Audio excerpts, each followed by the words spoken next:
যেহেতু আমরা সবকিছু জেনে গিয়েছি, আমাকে প্ল্যান বিতে যেতে হবে মা।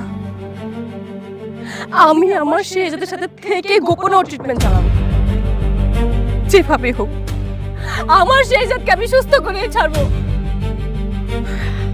আমি ওর সব স্মৃতি ফিরিয়ে আনবো, আমাকে আনতেই হবে।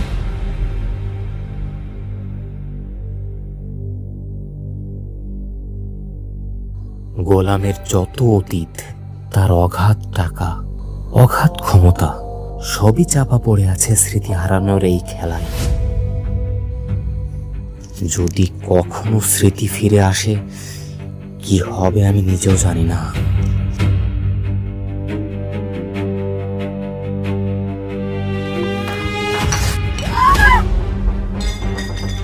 কি করলি তুই এটা? হ্যাঁ, চাকরের বাচ্চা, হ্যাঁ কি করলি তুই এটা? তুই জানিস আমার শাড়ির দাম কত? সরি আম্মা, আমি ইচ্ছা করে ফালাইনি, আমি হুজুর খেয়ে পড়ে গেছি, আমার মাফ করে দেন মা। সরি? কিসের সরি? তোকে না এইভাবে সকাল বিকাল মারা উচিত, তাহলেই তুই বুঝতে পারবি যে ভুলের ফলাফল কি হয়। ওর এত দামি শাড়ি, এখন এটা কি মন চাচ্ছে স্যান্ডেল না করে? দাঁড়ান, আপনি ওর সাথে এমন ব্যবহার করছেন কেন? কি করেছো? কি করেছে দেখ, আমার এত দামি শাড়ি, তার উপরে চা ফেলে দিয়েছে। তো কি হয়েছে? এই ছোট্ট একটা ভুলের জন্য আপনি ওর সাথে এমন করবেন? আপনারা কি ভুলে গেছেন ও কিন্তু এই বাড়ির জামাই?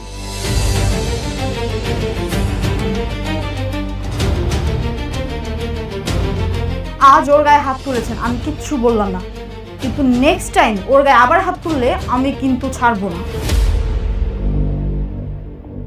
তুই একটা সামান্য চাকরের জন্য আমার সাথে চোখ রাঙিয়ে কথা বলছিস?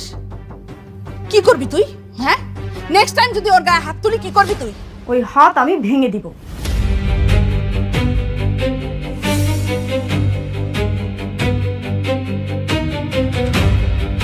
চলো গোলাম।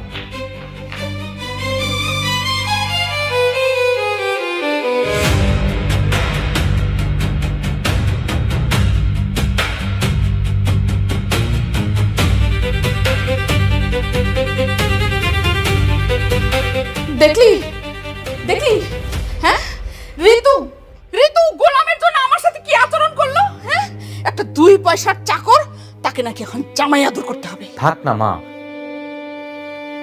এখন গোলামকে গোলামের মতো থাকতে দাও। ওখানে চিন্তা করো না, এখন ওর পেছনে লেগো না। কি বলছো তুমি?